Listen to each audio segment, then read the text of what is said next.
The valley swallowed them whole.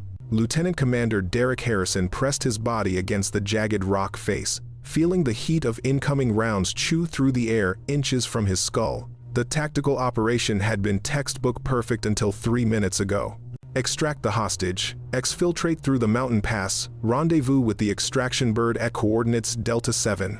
Simple, clean. Nothing about this was clean anymore. Contact rear, RPG. Staff Sergeant Marcus Webb's voice cut through the radio static. The explosion painted the cliff wall orange, showering the team with superheated stone fragments.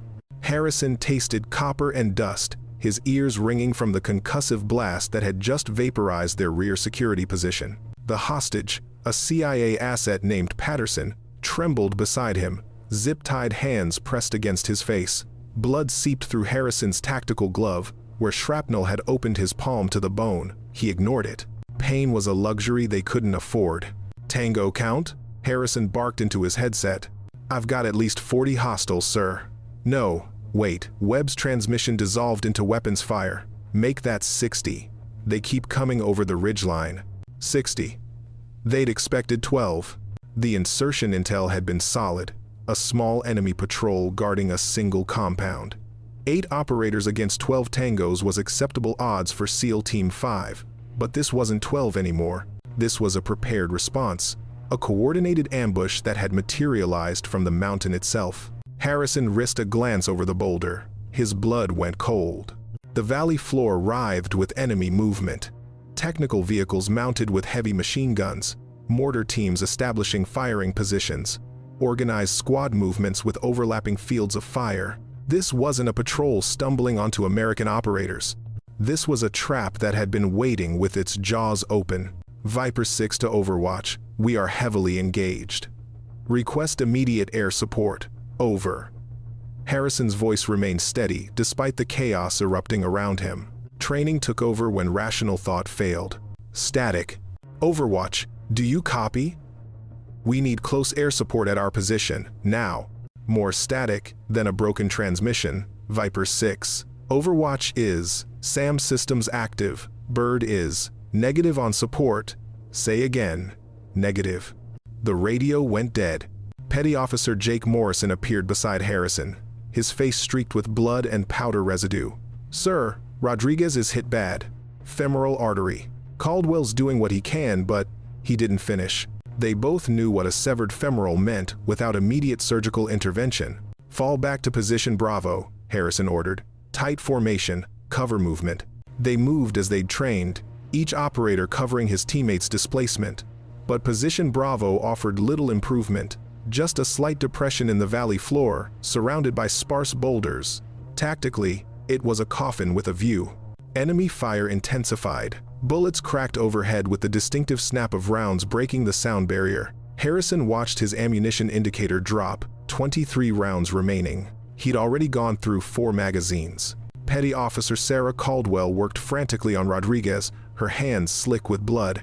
Rodriguez's face had gone pale, his breathing shallow. He was 19 years old. He'd told Harrison about his daughter's first birthday next month, shown him pictures during the pre-mission brief. We're not leaving you, Rod, Caldwell whispered, though her eyes told a different story when they met Harrison's. The enemy commander was smart. Instead of rushing the position, he was establishing a siege. Mortar teams ranged in, while machine gun positions created interlocking kill zones. Every avenue of escape became a fatal funnel. They were being systematically contained, compressed, prepared for slaughter. Harrison did the mathematics in his head. 8 operators, 4 wounded, ammunition critically low, no air support, no reinforcements. Enemy forces at least 10 to 1, growing by the minute. Commander? Webb's voice carried a question that didn't need asking. Harrison looked at his team. Morrison, 26, engaged to a teacher in Virginia. Webb, 32, 3 kids. Caldwell, 28, working on her master's degree. Jenkins, Chen, Martinez, all of them with families, futures, lives beyond this god-forsaken valley. The enemy was 200 meters out now, close enough that Harrison could see individual faces through his scope. Young men, most of them. Fighters who believed in their cause as deeply as he believed in his. He keyed his radio for what might be the final transmission. Viper 6 to Overwatch. If anyone's receiving, we are at position Bravo. 8 operators, multiple casualties. Enemy forces overwhelming. Tell command we. The words stuck in his throat. What did you say when you knew these were your last words? What final message justified the lives about to be lost? Webb appeared beside him, reading his expression. The veteran operator's face showed acceptance, not fear. Been an honor, sir. Likewise, Marcus. Harrison chambered his last magazine. 28 rounds. He'd make each one count. They all would. That's what operators did. They fought until the final breath, until the last round, until there was nothing left to give. He whispered the truth they all felt. We won't make it. The words hung in the smoke-filled air. Rodriguez coughed blood. Caldwell held his hand. Morrison checked his rifle with mechanical precision. They were professionals accepting the inevitable with dignity. Across the valley, the enemy commander raised his arm, preparing to signal the final assault. Harrison tightened his grip on his weapon. Then, the enemy commander's head exploded. 3 kilometers away, Staff Sergeant Emily Blackwood felt the rifle's recoil drive into her shoulder with familiar authority. Through her scope, she watched the target drop, not the Hollywood version where bodies flew dramatically backward, but the instant collapse of a biological system experiencing catastrophic structural failure. The enemy commander folded at the knees, already dead before his brain could process the information. 1 shot, 1 kill, 3,000 meters. Emily worked the bolt with practiced efficiency, chambering the next round. Her breathing remained controlled, her heart rate steady at 62 beats per minute despite the screaming agony from her ribs, where the blast had thrown her against a concrete wall 7 days ago. They'd listed her as killed in action. She'd seen the casualty report herself on the encrypted radio before the batteries died. Staff Sergeant Emily Blackwood, presumed KIA following explosion at Weapons Depot Charlie 9, presumed. Such a clinical word for being left behind. But Emily Blackwood didn't stay dead easily. She'd crawled for 2 days through enemy territory, with 3 cracked ribs, a concussion, and a fragment of shrapnel embedded in her calf. She'd watched patrol after patrol pass her hide position, waiting for extraction that never came. On day 5, she'd intercepted radio chatter about a SEAL team operating in the region. On day 6, she'd tracked their movement patterns. On day 7, she'd reached this ridge overlooking the valley, established her position, and waited. Emily had trained for extreme long-range engagements at the Naval Special Warfare Sniper School, consistently hitting targets at 2,500 meters. Her instructors had called her Ghost for how she materialized in firing positions without being detected, and Viper for how quickly she struck. The nickname stuck, Ghost Viper. Her weapon was a heavily modified TAC 338, customized to her specifications. Every component had been selected, tested, refined. The barrel had been hand-lapped, the trigger adjusted to exactly 2 pounds of pressure. She knew this rifle better than she knew herself, its temperament in different temperatures, how it responded to humidity, the precise point of impact shift at varying elevations. She'd zeroed it at this altitude 3 days ago, using math and memory when she couldn't risk test shots. The calculations had filled a notebook: air density at 7,000 feet, temperature differential, Coriolis effect, spin drift compensation. Each variable mattered when sending a bullet the length of 35 football fields. Through her scope, she observed the chaos in the valley. The SEAL team was trapped, outgunned, surrounded. She recognized the tactical signature. These were American operators, moving with practiced efficiency even in extremis. They deserved better than dying in an unmarked valley. Emily adjusted her scope's elevation turret. The wind had shifted 3 degrees since her first shot, a crosswind component of 8 miles per hour at her position, but she had to account for variable wind conditions downrange. The bullet would spend nearly 4 seconds in flight. In that time, wind could push the projectile 18 inches off course. She checked her ammunition. 38 rounds remaining. Standard ball ammunition, not the specialized long-range match rounds she preferred, but she'd worked with worse. The enemy forces below were regrouping after their commander's death, confusion rippling through their ranks. They'd been prepared for a ground assault against pinned-down operators. They hadn't prepared for invisible death from a direction they couldn't see, couldn't hear, couldn't comprehend. Emily found her next target through the scope, an RPG gunner positioning for a shot at the SEAL position. She calculated the adjustment 3 clicks right, 1 click up to compensate for the target's slightly higher elevation. Her breathing slowed. Heart rate dropped to 58. The world narrowed to the reticle, the target, the space between them filled with invisible mathematics. She exhaled halfway, held it, and pressed the trigger. The rifle spoke. The bullet flew. Gravity and wind and a dozen other forces acted upon it during its journey across 3,000 meters of mountain air. The RPG gunner collapsed, his weapon clattering unfired to the rocks. 2 shots. 2 kills. Emily worked the bolt again, brass ejecting in a glinting arc. She'd learned her craft from men who'd made impossible shots in Iraq and Afghanistan.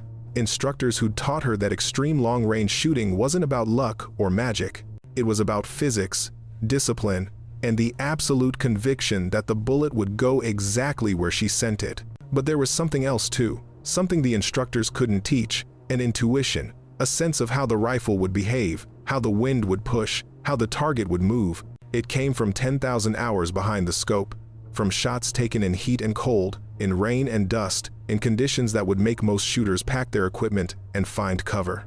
Emily had never packed up. She'd grown up in Montana, daughter of a hunting guide who taught her to shoot before she could ride a bike. By 12, she could consistently hit prairie dogs at 400 yards. By 16, she was out shoosting her father's clients. By 20, she'd enlisted and volunteered for sniper training. Her instructors had been skeptical initially. She'd watched their doubt transform into respect after her first qualification course, where she'd posted scores that belonged in record books. They'd pushed her harder than they pushed the male candidates, testing whether her success was skill or fortune. She'd answered with consistent excellence that couldn't be dismissed. Now, 7 years and 3 deployments later, she was considered one of the most effective snipers in naval special warfare. Her confirmed kill count was classified, but it was substantial enough that enemy forces had put a price on the American woman who kills from invisibility. They'd never collected. Emily found her third target, a mortar team establishing a firing position. She calculated the deflection for the increased range. They were 3,100 meters out, an additional 300 feet of bullet drop to account for. Her finger found the trigger. The familiar press, the controlled break. Shot 3. The mortar gunner dropped. Through the scope, she watched the SEAL team react to the incoming precision fire. One of them, the commander, based on his position, scanned the ridgelines with his optic, trying to locate the source of the impossible shots. Emily smiled grimly. He wouldn't see her. Her position was perfect, prone behind a natural rock formation that broke up her silhouette, ghillie suit blending with the surrounding terrain, shooting angle that prevented scope glint from revealing her location. She'd selected this position after analyzing dozens of potential hides, looking for the one that offered maximum concealment with adequate fields of fire. She'd found it. Now she just had to make 35 more shots count. Harrison's mind raced. 3 enemy combatants down in rapid succession, all from different positions. Not machine gun fire, single shots, precisely placed. He'd been in enough firefights to recognize the signature of a skilled marksman, but the angles were wrong. To hit all 3 targets from one position would require a vantage point at extreme elevation and distance. He glassed the mountain ridges, searching for muzzle flash, scope, glint, any indication of where the shots originated. Nothing. Whoever was shooting remained completely invisible. "Sir, you seeing this?" Morrison crouched beside him, his voice carrying a mixture of confusion and hope. "Someone's engaging the tangos." "I see it." Harrison watched another enemy fighter drop, this one at least 300 meters from the previous target. 4 shots, 4 kills, all within 90 seconds. Whoever they are, they're doing work. Webb appeared on Harrison's other side, his tactical mind already analyzing the situation. "Those shots are coming from extreme range. Has to be at least 2 clicks, maybe more. I'm not seeing any reports of friendly sniper teams in this sector." "Neither am I." Harrison keyed his radio, trying again to raise overwatch. Static. The communication network remained compromised, whether from terrain, jamming, or damage to the relay systems. They were still alone. Except they weren't alone anymore. Someone was out there, someone with extraordinary skill and the willingness to engage an overwhelming enemy force. Caldwell looked up from Rodriguez, her face showing cautious optimism. His bleeding slowed. "If we can stabilize long enough for medevac." "Big if," Harrison interrupted, not cruelly, but realistically. Even with the mysterious sniper's intervention, they were still vastly outnumbered. The enemy had simply backed off temporarily, regrouping after losing their commander and key personnel. But they'd be back. Units like this always reorganized, always adapted. And while the sniper was effective, there were limits to what one shooter could accomplish against 60-plus fighters. Harrison watched the enemy forces through his optic. The new commander, a tall man with a distinctive red scarf, was rallying his fighters, pointing toward new positions. Smart. He was dispersing his forces, making them harder targets, eliminating clustering that a precision shooter could exploit. Another shot echoed across the valley. Red Scarf grabbed his shoulder and went down. Not a kill shot. The bullet had struck armor, but enough to remove him from the immediate fight and sow further confusion among the enemy ranks. 5 shots. Harrison found himself counting, wondering how much ammunition the mysterious shooter had, how long they could maintain this pace. Even the best snipers couldn't engage infinite targets. Eventually, ammunition ran out, barrels overheated, fatigue accumulated. Movement. 3 o'clock.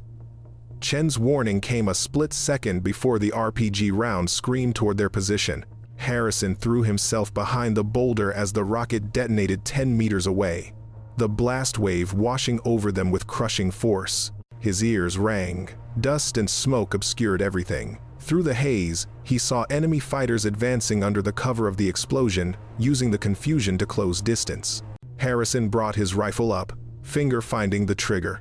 His first burst dropped an advancing fighter at 80 meters. Morrison and Webb engaged others, their disciplined fire creating a defensive perimeter around the wounded. Then, impossibly, enemy fighters began falling before the SEAL team could engage them. The invisible sniper had shifted targets, now focusing on the assault element, trying to overrun the position.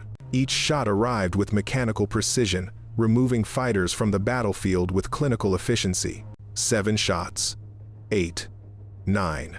Harrison watched the enemy assault falter, then break. The surviving fighters retreated to cover, unable to advance against precision fire they couldn't locate, couldn't suppress, couldn't escape. In the relative silence that followed, Jenkins voiced what they were all thinking. "Who the hell is that?" "Someone who's saving our lives," Webb answered simply. Harrison studied the tactical situation with fresh eyes. The sniper wasn't just engaging targets randomly, there was a pattern, a logic. First, the leadership. Then the crew served weapons. Now, the assault elements. Each engagement degraded the enemy's capability to mount an effective attack. This was someone who understood combined arms warfare, who recognized that killing enemy soldiers was only valuable if it achieved a larger tactical objective. This wasn't a shooter looking for confirmed kills. This was an operator conducting a deliberate defensive operation. "Sir, I'm picking up something on the emergency frequency." Martinez pressed his hand against his headset, concentrating through the static. "It's weak, but sounds like a transponder code." American.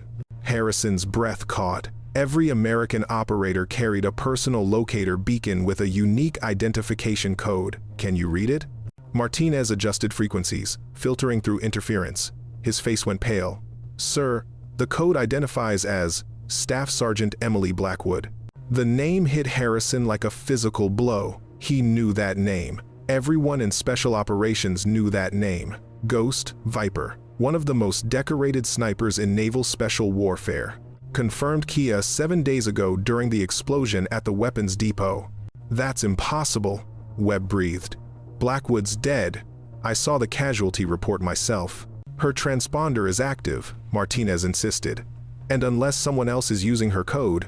Another shot echoed across the valley. An enemy machine gunner dropped mid-burst, his weapon tilting skyward to spray rounds harmlessly into the air. 10 shots. Harrison made the calculation. 3,000 meters, maybe more. One shooter engaging multiple targets across a wide area of operations. Sustained precision fire under combat conditions. The skill set required for this level of performance was rare. Elite, even among special operations snipers. He remembered Blackwood's file. Montana native, top graduate from sniper school, multiple deployments, confirmed kills at extreme range that had become legend in the community. And a personality profile, that suggested someone who didn't quit, didn't surrender, didn't accept defeat. If anyone could survive an explosion that should have killed them, crawl through enemy territory, and establish a firing position to engage overwhelming forces, it would be someone like Emily Blackwood. Viper 6 to Ghost Viper, do you copy? Harrison transmitted on the emergency frequency, knowing the odds of reaching her were slim. Military radios at this distance, in this terrain, with this much interference. His radio crackled. A woman's voice, strained but steady. Copy. Viper 6. Ghost Viper. Still in the fight. Martinez pumped his fist. Chen let out a whoop. Even Rodriguez, semi-conscious and blood-soaked, managed a weak smile. Harrison felt something he hadn't felt in the last 30 minutes. Hope. Ghost Viper, what's your situation? Established firing position. 3 clicks northwest. Good visibility on your position and enemy concentrations. Ammunition. A pause. Static. Then, sufficient for sustained engagement. Understood. We've got 4 wounded. Critically low on ammunition. Enemy forces regrouping for another assault. I see them. Another shot punctuated her transmission. Make that one less problem. 11 shots.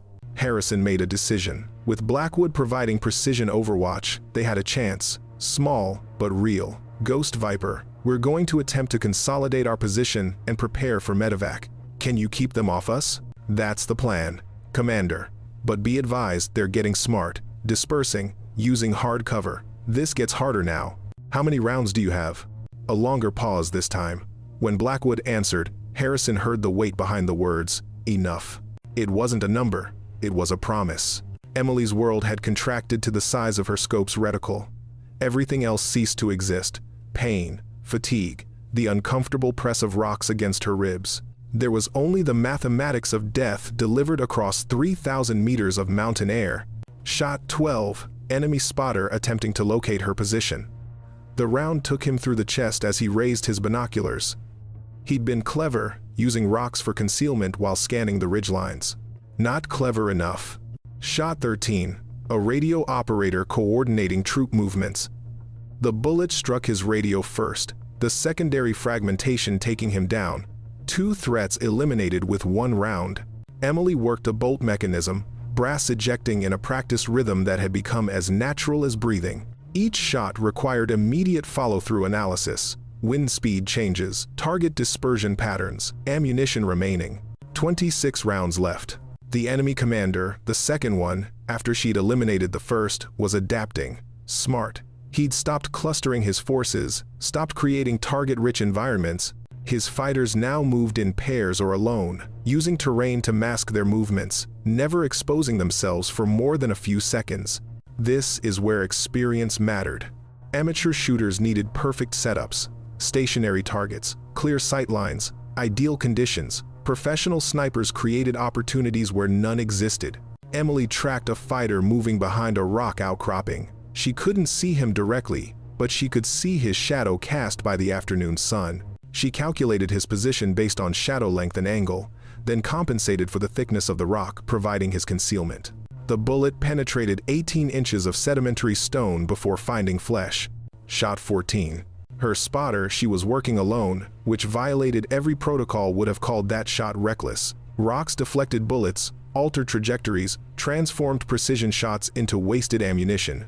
But Emily had studied ballistics at the Army's asymmetric warfare group, had learned exactly how different materials affected bullet performance. That knowledge was paying dividends now.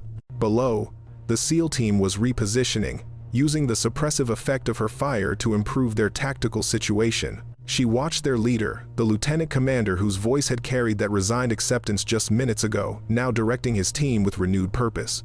Good. They deserve to live through this.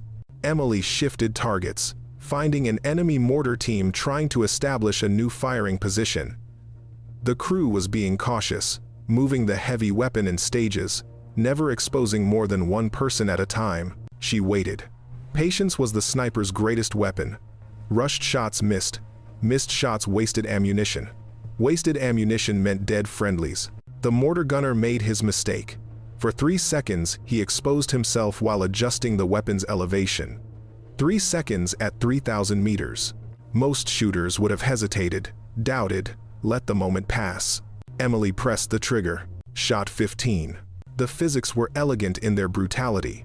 The 250-grain hollow point traveled at 2,800 feet per second, spinning at 240,000 revolutions per minute. Gravity pulled it into an arcing trajectory, the bullet dropping nearly 100 feet over its flight path. Wind pushed it horizontally. Air density affected its velocity.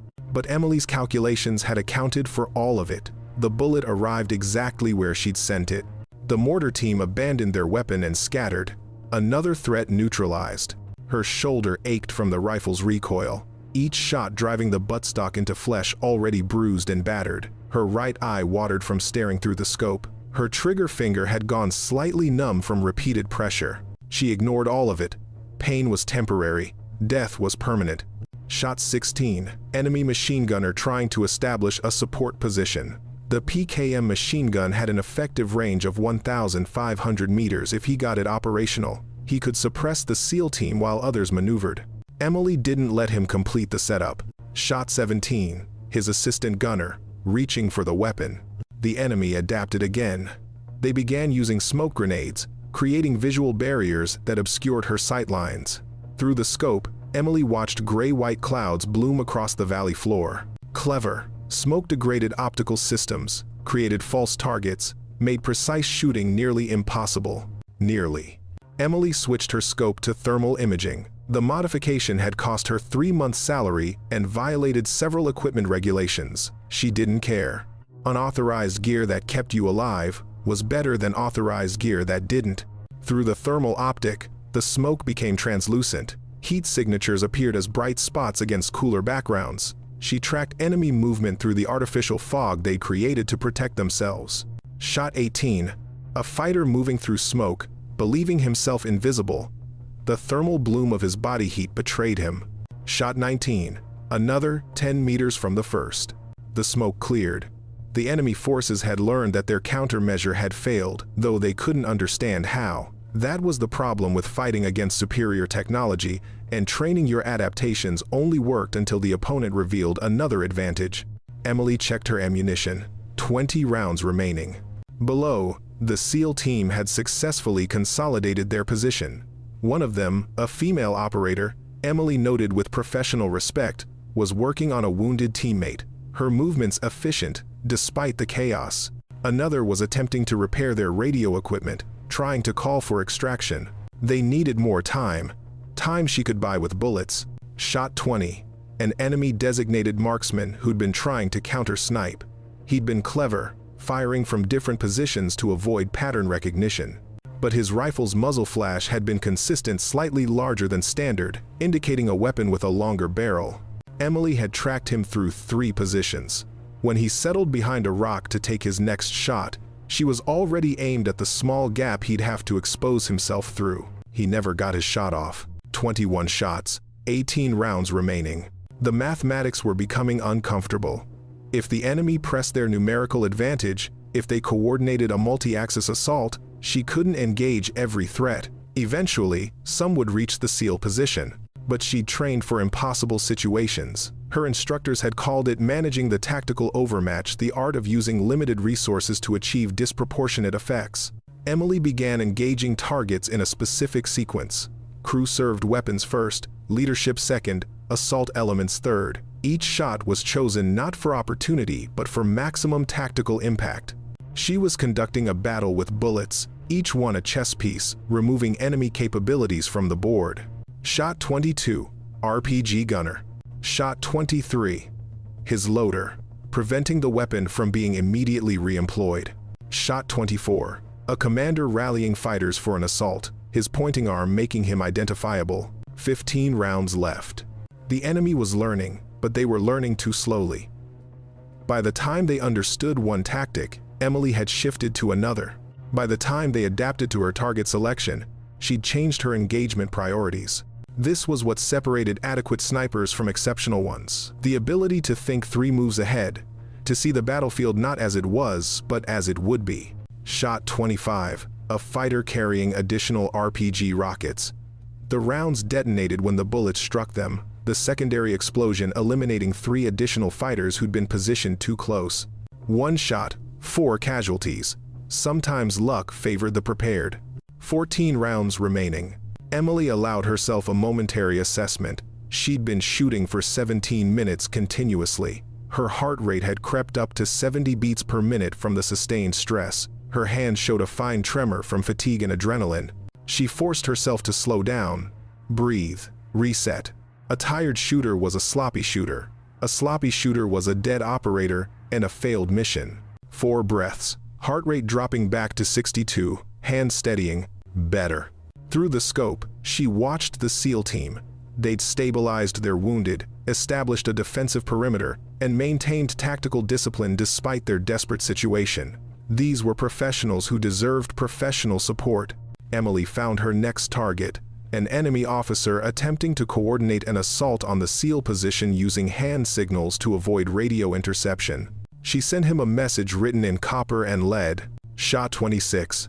Emily's tactical display, a mental map constructed from observation and experience, showed the deteriorating situation. The enemy had reorganized into squad-sized elements, each operating semi-independently. They were conducting a coordinated advance using terrain masking and mutual support. Professional military tactics. These weren't insurgents or militia. This was a trained force executing doctrine. That made them more dangerous. It also made them more predictable. Shot 27. Squad leader directing his element's movement. His radio antenna had given him away. Shot 28. The heavy weapons specialist in the same squad, preventing them from establishing suppressive fire. 12 rounds left. But now, the enemy was doing something smart, something Emily had hoped they wouldn't figure out this quickly. They were bounding Overwatch movements, with one element providing covering fire while another maneuvered. It was textbook infantry tactics, and it worked because it forced her to choose: engage the moving element or the support element. She couldn't do both simultaneously. Emily made the tactical calculation. The moving elements were closing on the SEAL position, but they were small, 2 or 3 fighters. The support elements were larger groups with heavier weapons. She targeted the support elements, degrading their ability to provide effective covering fire. Shot 29, machine gunner. Shot 30, his assistant, again preventing immediate weapon reemployment. But while she engaged the support element, the moving team had covered 30 meters of ground. They were now within 200 meters of the SEAL position, close enough that the American operators would have to engage with their limited ammunition. Through her scope, Emily watched the Lieutenant Commander Harrison. She'd learned his name from the radio traffic recognized the threat. He positioned his remaining effective operators to interdict the advancing fighters, knowing it would cost them precious ammunition they couldn't spare. Emily shifted targets, now engaging the advancing elements directly. Shot 31. Lead fighter, 50 meters from the SEAL position. Shot 32, his teammate, immediately behind him. The third fighter in the element went to ground, using a boulder for cover. Smart, but Emily had noted his position. When he eventually moved and he would have to move, she'd be ready. 10 rounds remaining. The enemy commander, the third one, now, after she'd eliminated the first 2, was proving more capable than his predecessors. He'd recognized that frontal assaults weren't working and had shifted to a pincer movement, attempting to envelop the SEAL position from multiple directions simultaneously. It was the right tactical decision. It was also extremely difficult for a single sniper to counter. Emily began engaging targets in rapid succession, abandoning some of the careful deliberation that had characterized her earlier shots. Speed mattered now. Each second allowed enemy forces to close distance, to tighten the noose around the Americans. Shot 33, fighter approaching from the east. Shot 34, another from the south. Shot 35, a third trying to use a ravine for concealed approach. 7 rounds left. Her shoulders screamed from the accelerated firing pace. The rifle's barrel had heated from sustained use, subtly affecting bullet performance. She compensated instinctively, adjusting her aim to account for the temperature-induced changes in muzzle velocity and barrel harmonics. Below, the SEAL team was fully engaged now, their weapons fire creating a defensive perimeter. But Emily could see their ammunition situation and their rate of fire controlled, precise, conserving every round. They were shooting only when absolutely necessary. She needed to give them breathing room. Shot 36, an RPG gunner who'd finally gotten into position. The round took him just as he shouldered the weapon. The RPG fired wild, the rocket arcing harmlessly into the sky before detonating against a cliff face. 6 rounds left. Emily's radio crackled. Harrison's voice, strained but controlled. "Ghost Viper, we've got wounded who won't survive much longer without medevac. Can you see any opening for extraction?" She scanned the battlefield through her scope. Enemy forces had created an effective cordon around the SEAL position. Any extraction bird would have to run a gauntlet of ground fire. Even if it survived the approach, the landing zone was too hot, the helicopter would be destroyed before it could take off. "Negative," Emily transmitted. "LZ is compromised. You need to break contact and move to alternate extraction point. Can't move the wounded that far. Rodriguez won't make it." Emily understood the implied question. Could she suppress enemy forces long enough for a helicopter to attempt an extraction? She looked at her remaining ammunition. 6 rounds against an enemy force that still numbered at least 30 fighters. The mathematics didn't work. But mathematics had never stopped her before. "I'll create an opportunity," she transmitted. "Be ready to mark LZ with smoke when I give the word." She didn't wait for Harrison's acknowledgement. 6 rounds, 30 enemies. The only way this worked was if each shot created cascading effects beyond the immediate target. Emily identified key targets. Ammunition carriers, which would secondary detonate. Weapon systems that couldn't be immediately replaced. Enemy leaders whose deaths would create decision paralysis in their units. Shot 37. A fighter carrying RPG rockets. The secondary explosion eliminated his entire 4-man team. 5 rounds left. Enemy force reduced to approximately 25. Shot 38. Enemy commander number 3. She'd watched him long enough to understand his tactical patterns. When his radio operator went down, Emily knew he'd move to retrieve the radio rather than stay in cover. She was pre-aimed when he made the mistake. 4 rounds left. Enemy leadership decapitated for the 3rd time. The enemy forces were in chaos now, their command structure repeatedly destroyed, their assault momentum broken, but there were still too many of them, still too much combat power to safely extract a helicopter. Emily made her next decision with cold, tactical clarity. She transmitted to Harrison. "Prepare to pop smoke in 30 seconds. Extract bird will have approximately 90 seconds to get in and out. Ghost Viper, what's your ammunition status?" Emily looked at her remaining 4 rounds, then at the battlefield that still held 25 enemy fighters. Sufficient. It was a lie. They both knew it, but it was the lie that needed to be told. She had one more tool available, her own position. She'd remained undetected for 38 shots through extraordinary fieldcraft and tactical patience. But if she deliberately revealed her location, she could draw enemy attention away from the SEAL position. The fighters would face a choice: continue assaulting the Americans or deal with the sniper who'd been killing them with impunity. Human psychology suggested they'd prioritize the sniper, the known threat over the pinned-down operators. Emily keyed her radio one final time. "Smoke in 10 seconds. When extraction bird is 5 minutes out, I'll draw them off." Viper, that's Harrison's protest, dissolved into static. Emily watched her chronometer count down. At 0, smoke grenades deployed from the SEAL position, bright orange marking the landing zone. She found her next target, took a breath, and sent Shot 39 into an enemy heavy weapons team that was repositioning to engage the incoming helicopter.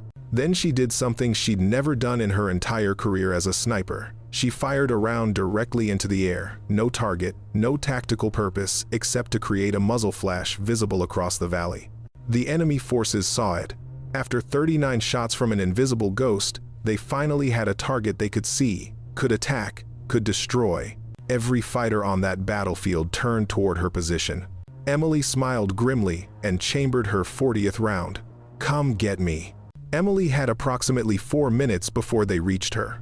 Through her scope, she watched enemy forces disengage from the SEAL position and orient toward her ridgeline. 20-plus fighters, all focused on the sniper who'd been decimating their ranks.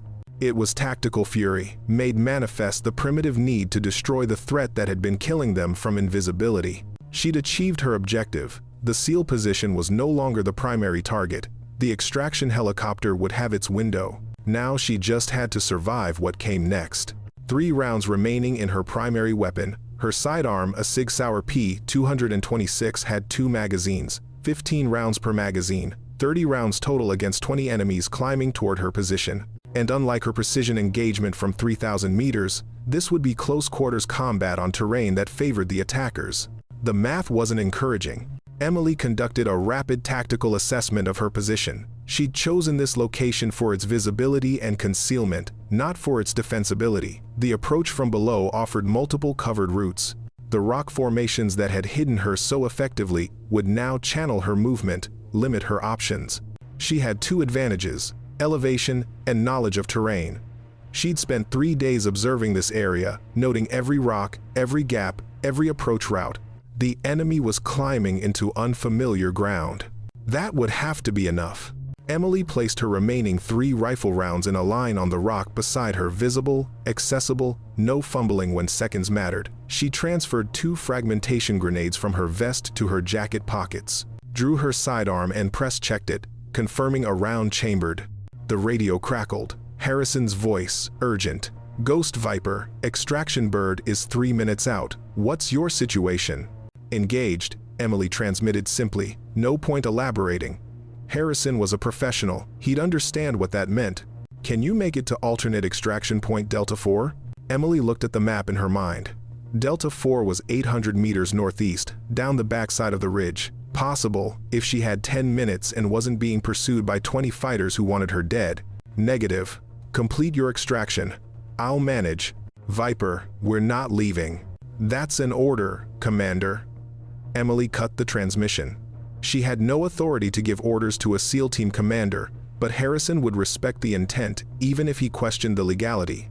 The first enemy fighters appeared below, moving carefully through the rocks. They'd learned caution from watching 39 of their comrades die. Good. Cautious enemies moved slowly. Emily let them come. 50 meters, 40, 30. At 25 meters, she fired. The range was almost insulting for a trained sniper point blank compared to her earlier shots. But these rounds had to count.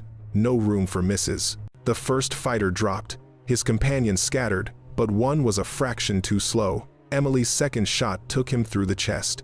2 rounds left in the rifle. Return fire shredded the air around her position. AK-47 rounds cracked overhead, chipped rocks, filled the air with stone fragments. Emily pressed herself into the smallest profile possible, waiting for the barrage to slacken. When it did, when they had to reload, she moved. 3 meters to her left, to a new firing position she'd prepped 3 days ago. The shifting position would confuse their aim, make them recalculate targeting solutions while she engaged. She found 2 fighters advancing up an exposed section of slope. 1 shot, 1 kill. The other went to ground before she could engage him. 1 round left in the primary weapon. Emily heard the helicopter now distinctive rotor signature of a Black Hawk inbound to the valley below. She risked a glance and saw it descending toward the orange smoke, taking ground fire but maintaining approach. Good. Harrison was executing the extraction. The mission would succeed regardless of what happened to her.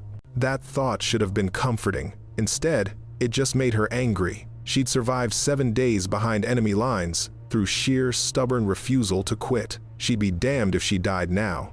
The enemy was adapting again. They'd stopped clustering, stopped presenting group targets. Now they moved individually, using cover effectively, advancing in bounds. Professional small unit tactics executed by fighters who'd learned painful lessons from her rifle. Emily used her final rifle round to eliminate a fighter who'd gotten too aggressive, then slung the TAC 338 across her back. The weapon had served her perfectly, but its utility was exhausted. Now she transitioned to her sidearm, the P-226 she'd carried through 3 deployments. The pistol felt light after the rifle's weight. Familiar, comforting. She'd trained extensively in pistol marksmanship, but there was a vast difference between shooting paper targets and engaging living enemies who were shooting back with automatic weapons. The effective range of her SIG was maybe 50 meters in combat conditions. The enemy's AK-47 seconds could reach out to 300 meters. Tactical disadvantage. Acknowledged. Options. Adapt or die. Emily chose adaptation. She began moving not away, which would turn this into a foot race she'd lose, but laterally across the slope. The technique was called combat gliding, maintaining a low profile while covering ground quickly. It required phenomenal core strength and balance, especially on loose rock at altitude. She'd trained for this. Montana mountains, heavy pack, running until her legs screamed. Every miserable training run now paid dividends. The enemy tried to track her movement, their fire impacting where she'd been, not where she was. Emily used the terrain like a weapon, appearing at unexpected positions to fire rapid double taps before disappearing again. 2 fighters down, 28 rounds remaining. But they were getting closer, converging, the noose tightening despite her efforts. Emily heard the helicopter departing the valley below, rotors powering up, rising, pulling away. The SEALs were extracted, mission complete. Now came the hard part, surviving. She ducked behind a boulder as automatic fire raked her previous position. Chunks of rock exploded, showering her with fragments. One piece opened a cut above her eye, blood immediately flowing into her vision. Emily wiped it away and kept moving. The enemy was coordinating now, using radio communication to vector fighters toward her position. She could hear them calling out directions, closing the net. Soon, they'd establish overlapping fields of fire, creating a kill zone she couldn't escape. Time for desperate measures. Emily pulled one fragmentation grenade, calculated the throw angle, and sent it arcing down the slope toward a cluster of fighters. She was already moving when it detonated, using the explosion's distraction to cover 10 meters of ground to new cover. 3 fighters down, 25 rounds remaining. But the enemy was learning her tactics too quickly. They began suppressing, likely hiding positions with sustained automatic fire, forcing her to keep moving, denying her the ability to establish stable shooting positions. Emily's breathing was labored now, the altitude and exertion and 3 cracked ribs combining to make each breath an exercise in controlled agony. Sweat stung her eyes. Her hands trembled slightly from adrenaline overload. She forced discipline. Breathe, assess, act. The same mental routine she'd used for 10,000 training iterations. A fighter appeared at close range, 15 meters. Far too close. Emily engaged on instinct, muscle memory bypassing conscious thought. 3 rounds, center mass. He dropped. 22 rounds remaining. Another fighter, this one firing as he moved. Emily felt the bullet impact her vest, not a clean hit, but a grazing strike that transmitted kinetic energy like a punch to the ribs. She grunted, returned fire, missed. 20 rounds remaining. The enemy was everywhere now, surrounding her position from multiple directions. Emily's tactical awareness, usually comprehensive, was fragmenting under stress and exhaustion. She was reacting instead of anticipating, surviving moment by moment instead of executing a coherent plan. This was how operators died. Not from a single catastrophic mistake, but from the accumulated weight of small errors under sustained pressure. Emily checked her ammunition. 20 rounds in the pistol, 1 grenade remaining. Against at least 15 fighters, possibly more.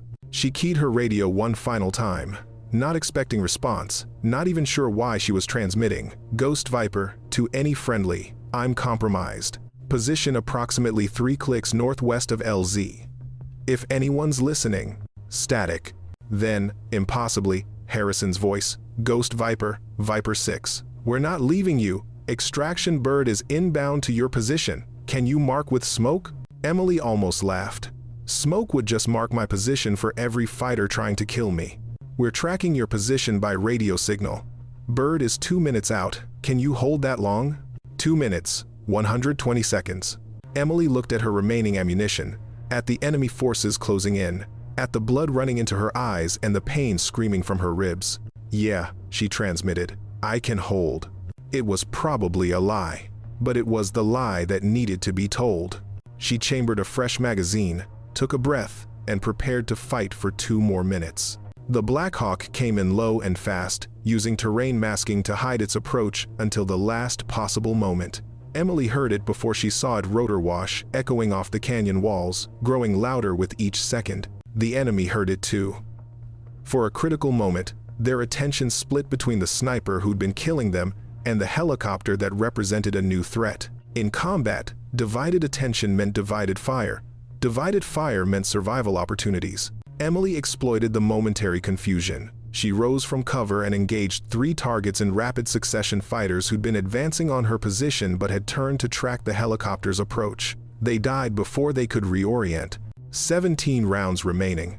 The Black Hawk appeared over the ridgeline like an avenging angel, door gunners already engaging with M240 machine guns.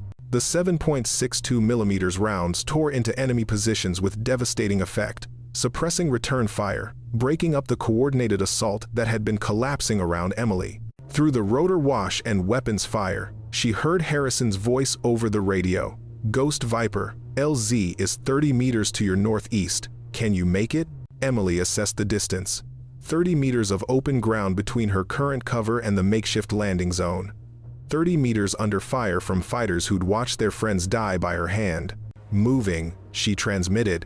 The door gunners intensified their fire, creating a wall of lead between Emily and the enemy. She burst from cover and ran, every step sending bolts of agony through her damaged ribs. Behind her, automatic weapons fire tracked her movement. 20 meters. 15. A round caught her in the back, punching into her tactical vest with enough force to drive the air from her lungs. She stumbled, caught herself, kept running. 10 meters. Another round struck her left calf, not armor this time, but flesh. Her leg buckled. She converted the fall into a tactical roll, came up in a crouch, returned fire at the muzzle flashes. 14 rounds remaining. The helicopter was settling into a hover, unable to land on the steep, rocky terrain. Harrison appeared at the open door, a rescue harness in his hands, Webb beside him, rifle providing covering fire. 5 meters. Emily made the final distance on will alone, lungs burning, leg bleeding, vision tunneling. Harrison grabbed her vest harness and hauled her toward the helicopter with shocking strength. Rounds impacted the bird's armored hull with metallic pings. "Go, go, go," Harrison shouted into his headset.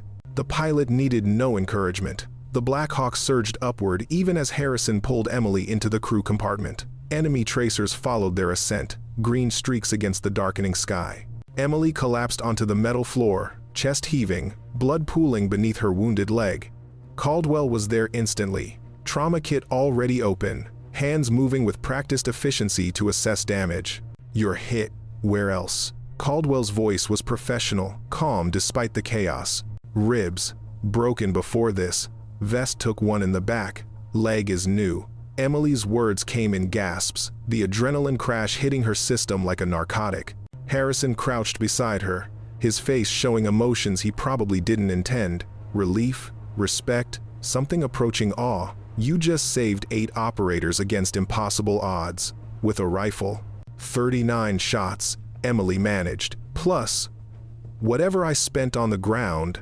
43 confirmed kills, Webb interjected from the door, where he maintained security. "I was counting. Most effective single-operator engagement I've ever witnessed." The helicopter banked hard, evading potential ground fire as it gained altitude and distance. Emily watched the battlefield recede through the open door, the ridge where she'd spent 3 days, the valley where the SEAL team had nearly died, the enemy positions now abandoned or destroyed. Caldwell worked on her leg wound with confident hands, clean through and through. "Missed the bone. You're lucky." "Lucky," Emily repeated. She'd been shot at by hundreds of rounds over the past 40 minutes, hit twice, survived multiple close calls, and spent a week behind enemy lines with fractured ribs. If this was lucky, she'd hate to see unlucky. Rodriguez lay strapped into a litter, his face pale but alive. He met Emily's eyes and managed a weak thumbs up. She returned it, then let her head fall back against the bulkhead, exhaustion finally overwhelming adrenaline. Harrison sat beside her, his voice quiet enough that only she could hear. "We thought you were dead. Explosion at the depot, no survivors reported. How did you—" "Long story," Emily interrupted. "Involves crawling, hiding, and general stubbornness. 3 days behind enemy lines. Injured. Then you establish an overwatch position and conduct a sustained precision engagement at extreme range." Harrison shook his head. "That's beyond stubbornness. That's—" He searched for the word. "My job," Emily said simply. "No. Your job is what I saw through the scope precision shooting at documented range. What you did after your position was compromised, fighting 20 hostiles at close quarters with a pistol." Harrison met her eyes. "That's something else. That's refusing to die even when the universe insists." Emily couldn't argue. The smart tactical decision after revealing her position would have been to withdraw immediately, to prioritize her own survival over continued engagement. Instead, she'd chosen to fight, to buy the helicopter those critical minutes for extraction. Not by training, not by doctrine, by pure stubborn refusal to let those SEAL operators die. Morrison appeared from the cockpit, grinning despite the blood and powder residue covering his face. "Pilot says we're clear. No pursuit, no SAM systems tracking us. We're going home." Home. Emily tasted the word. She'd spent 7 days believing she'd never see home again, that her body would decompose in some anonymous valley while her family received a folded flag and rehearsed condolences. But she was alive, bleeding, battered, and thoroughly exhausted, but alive. "What happens now?" she asked Harrison. Now, medical treatment, debriefing, probably a mountain of paperwork explaining how a KIA operator conducted combat operations for a week after her official death. Harrison smiled grimly.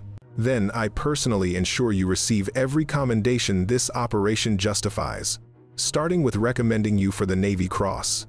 Emily wanted to protest she'd just done her job, maintained her professional standards under difficult circumstances, but fatigue made the words too heavy. Her eyes closed despite her intention to stay alert. She heard Harrison speak quietly to Caldwell. "How is she?" "Vitals are stable. Blood loss is manageable. The ribs concern me. She's been operating with significant damage for over a week. But she'll survive." Of course, she would survive. Survival was what Emily Blackwood did, had been doing since Montana, since her first harsh winter hunting with her father, since every deployment and mission and impossible circumstance that had tried to kill her. The universe kept insisting. She kept refusing. 48 hours later, Emily sat in a hospital bed at Bagram Airfield, watching rain streak the window, while a doctor explained why she couldn't return to active duty yet. 3 fractured ribs, grade 2 concussion, significant muscle damage, soft tissue trauma, and a bullet wound that will require physical therapy. Dr. Matthews ticked items off on his fingers. "You're looking at minimum 6 weeks medical leave. Probably 8. "I can function," Emily protested. "I'm sure you can. You functioned for 7 days with those fractured ribs, which is medically impressive and tactically insane." Matthews closed her chart. "The question isn't whether you can function, it's whether you should. And the answer is no. Your body needs time to heal." Emily wanted to argue, but couldn't find grounds. Her body felt like it had been hit by a truck, run over repeatedly, then hit by another truck for good measure. Every breath sent pain radiating through her torso. Her leg throbbed despite the painkillers. 6 weeks, she conceded, then back to full duty. "We'll reassess at 6 weeks. Matthews left, probably to deal with some soldier who'd actually follow medical advice. Emily was alone for approximately 30 seconds before the door opened again. This time it was Harrison, wearing clean utilities and carrying a folder marked classified. "You're supposed to rest," he said, sitting in the visitor's chair. "I'm sitting down. That's practically resting." Harrison smiled. "I've completed my after-action report. Wanted to run some details past you, make sure my account matches your recollection." "You mean you want to know exactly what happened during those 7 days?" "That too." Emily walked him through it. The explosion that should have killed her. The 2 days crawling through enemy territory. The hide positions. The near misses with enemy patrols. The decision to establish overwatch when she intercepted the SEAL team's radio traffic. Harrison listened without interrupting, occasionally making notes. When she finished, he was quiet for a long moment. "You could have extracted yourself," he finally said. "After the explosion, you could have moved away from enemy concentrations, made it to friendly lines. Instead, you tracked our operation and established an overwatch position. Your team was walking into an ambush. I had the training and equipment to help. Most operators would have prioritized self-preservation. I'm not most operators." Harrison smiled at that. "No, you're definitely not." He opened the classified folder. "I've recommended you for the Navy Cross, as promised." The citation reads. He scanned the document. "For extraordinary heroism while engaged in combat operations against enemy forces, Staff Sergeant Blackwood, despite being severely injured and operating alone behind enemy lines, provided precision fire support that directly saved the lives of 8 American Special Operations personnel. Her sustained engagement of enemy forces at extreme range, followed by close quarters combat while wounded, exemplifies the highest traditions of military service. Emily felt uncomfortable with the formal language. She'd done her job under difficult circumstances. That didn't feel like extraordinary heroism, it felt like Tuesday. "There's more," Harrison continued. "Your confirmed kill count for that engagement is being reviewed. 43 confirmed, possibly more that we couldn't verify. It's likely to be the highest single engagement total for a sniper in the past 20 years. Numbers don't matter. Mission success matters." Spoken like someone who's never cared about records, Harrison closed the folder. For what it's worth, those numbers represent 8 operators who went home to their families. Rodriguez is in surgery now. Doctors say he'll make a full recovery. Caldwell sends her thanks. Webb wants to buy you a beer when you're cleared for alcohol. Tell them they don't owe me anything. Too bad. You're getting the beer anyway. Harrison stood to leave, then paused. One more thing. Command is restructuring some special operations elements. They want to establish a dedicated long-range precision fire capability. Given your demonstrated expertise, you'd be the logical choice to help develop the program. Emily considered that. A chance to train other snipers, to pass on the skills and knowledge she'd accumulated, to ensure the next operator in an impossible situation had the tools to survive. After medical leave, she said, 6 weeks. 8, Harrison corrected. Doctor's orders. After he left, Emily returned to watching rain streak the window. Her body hurt, her leg throbbed, her ribs sent sharp reminders with each breath. But she was alive, and 8 other operators were alive, and that made the pain worthwhile. Her phone buzzed a message from Webb. "Beer offer stands for when you're mobile. The good stuff, not the base exchange swill. You earned it." She smiled and typed back, "You're buying for the whole team then? I kept all 8 of you alive, that's 8 beers minimum." Webb's response came quickly. "Deal. Fair warning, Rodriguez wants to name his daughter after you." Emily laughed, then regretted it as pain flared through her ribs. She'd saved Rodriguez's life, saved all their lives, with nothing but a rifle and stubborn refusal to quit. Not bad for someone who was supposed to be dead. Emily returned to full duty exactly 42 days after the helicopter extraction, 3 days ahead of medical clearance and over Dr. Matthews' strenuous objections. Her ribs had healed, her leg functioned normally, and she'd passed every physical evaluation with scores that made the evaluators question their testing methodology. The mountain training facility was empty at 0500 hours, which was exactly how Emily preferred it. She'd requisitioned range time for equipment qualification and skills maintenance military speak for, "Leave me alone while I ensure my shooting hasn't degraded." Her new rifle was a twin to the TAC 338 she'd left behind on that ridge, custom built to identical specifications. She'd spent 4 hours yesterday zeroing it, adjusting for minute differences in barrel harmonics and scope mounting. The weapon felt right now an extension of herself rather than a piece of equipment. She established a prone position behind the rifle, scope trained on a target 3,000 meters downrange. The distance that had defined her engagement, that had kept 8 operators alive against impossible odds. Wind, 8 miles per hour, quartering from the left. Temperature, 42 degrees Fahrenheit. Altitude, 7,000 feet. Emily calculated the adjustments automatically, muscle memory and mathematical training combining into instant solutions. She controlled her breathing, slowed her heart rate, found that zone of absolute focus where nothing existed except the rifle, the target, and the space between them. She pressed the trigger. The rifle spoke. 3,800 milliseconds later, the distant target showed a fresh hole precisely through center mass. Show off. Emily turned to see Harrison approaching, carrying 2 cups of coffee. He offered one, then settled onto the ground beside her. "Couldn't sleep either?" he asked. "Sleep's overrated." Emily accepted the coffee gratefully. "What brings you out here at 0:30? Received orders for the new program. Precision Long-Range Engagement Division. You're being offered the instructor position, effective immediately." Harrison sipped his coffee. "Command wants you to develop curriculum, select trainees, establish standards.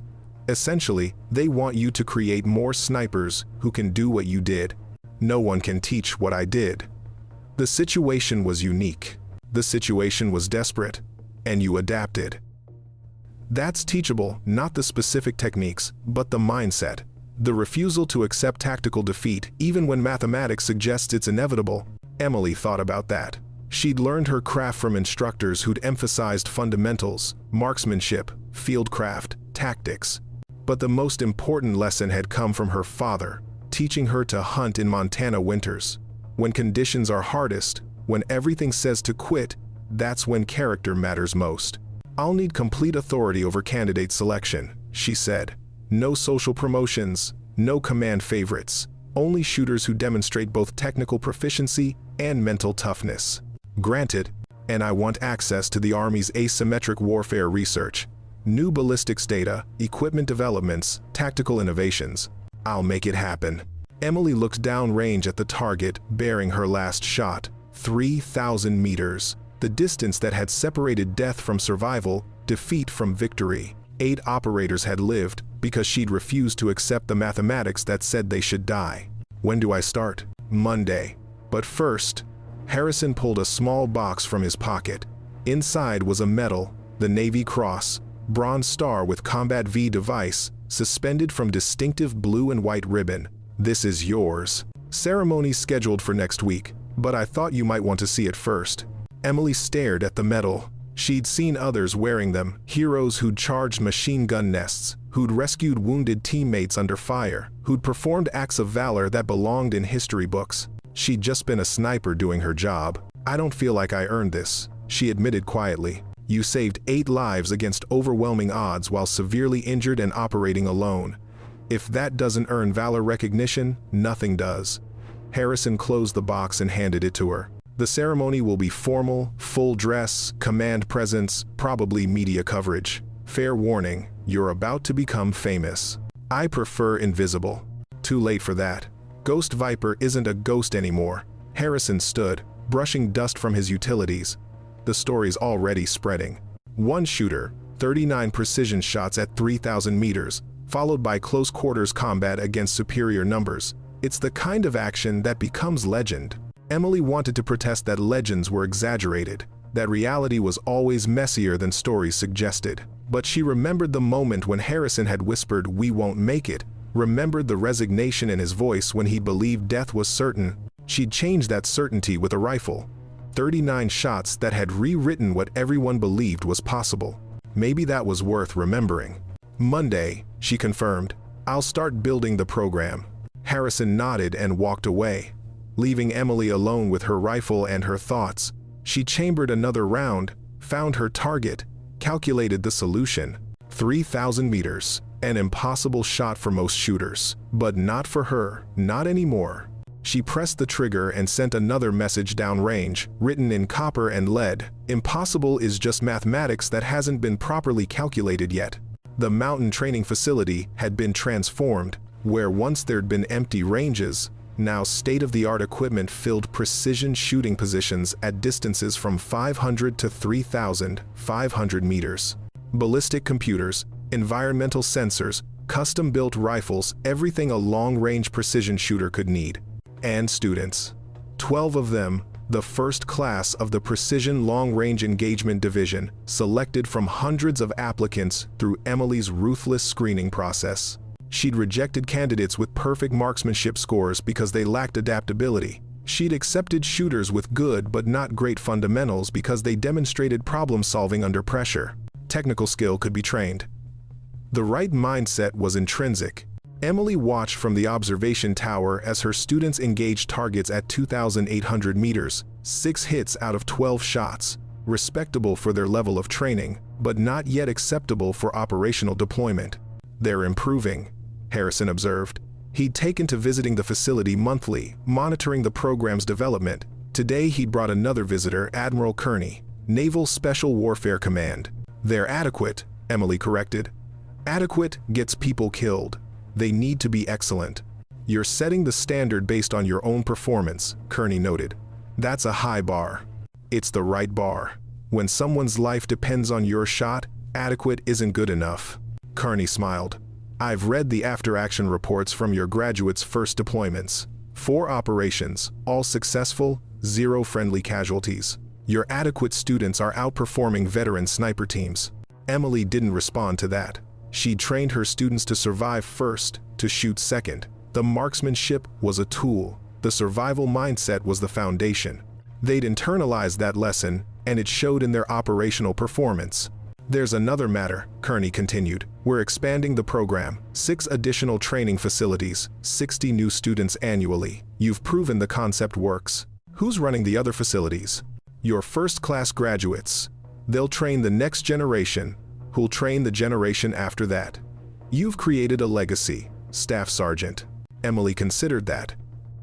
Students becoming instructors, passing on knowledge that would keep operators alive in desperate situations. The skills she'd learned in Montana, refined through deployments, proven in that valley, now multiplying exponentially through structured training. I want final approval on all lead instructors, she said, and curriculum standardization across facilities. Can't have varying quality standards. Granted. Kearney handed her a folder. One more thing. You're being promoted to gunnery sergeant and assigned as program director for all LRPD facilities. Congratulations. Emily opened the folder, scanning the orders. Promotion, increased responsibility, command authority over a growing program. It was recognition for what she'd built, validation that her approach worked. It also meant less time behind a rifle, more time behind a desk. Administrative work instead of trigger work. She looked down range where her students were engaging their next series of targets. 1 hit, 2, 3. They were learning, improving, becoming the type of shooters who could make impossible shots when everything depended on it. I'll accept the promotion, Emily said, on condition that I maintain qualification and operational deployment status. Program director is important, but I need to stay current with field conditions. Acceptable, though I doubt command will deploy you frequently. You're too valuable as an instructor. Maybe. But Emily knew herself well enough to understand that she needed the trigger time, needed the operational context to inform her teaching. She couldn't train people for situations she wasn't experiencing herself. That evening, after her students had secured their equipment and departed, Emily remained on the range. She'd carried a rifle up to the 3,000-meter firing point, not her issue weapon but a personal rifle, the one she'd built during her medical leave. The target was barely visible in the fading light, just a dim shape in the distance.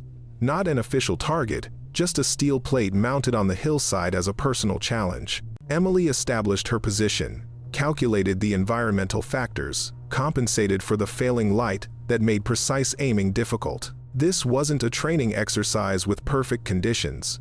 This was shooting the way she'd learned it, adapting to whatever circumstances existed. She controlled her breathing, steadied her heart rate, found that zone of absolute focus.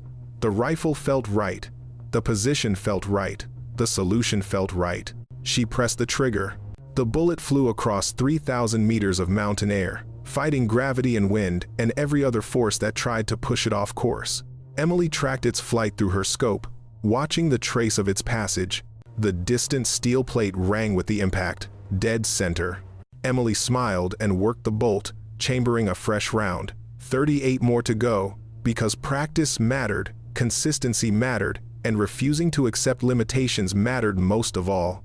In that valley a year ago, she'd fired 39 shots that had changed everything. Each one had been necessary, each one had counted, each one had represented the difference between life and death for operators who deserved to go home. Now she was training others to make those shots, to be that difference when everything depended on it. She pressed the trigger again and sent another message downrange. We won't make it, but then we did, because someone refused to accept the mathematics of defeat. That was the lesson. That was what her students needed to learn above all else.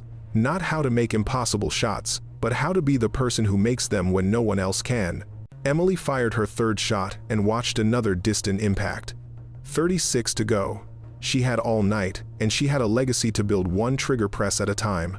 The rain had started again, cold drops running down her face as she worked the bolt. Most shooters would have packed up, cited poor visibility and adverse conditions as justification to stop. Emily Blackwood wasn't most shooters. She adjusted for the rain's effect on bullet trajectory and sent her fourth shot into the darkness. Somewhere out there, the steel rang true. Message received.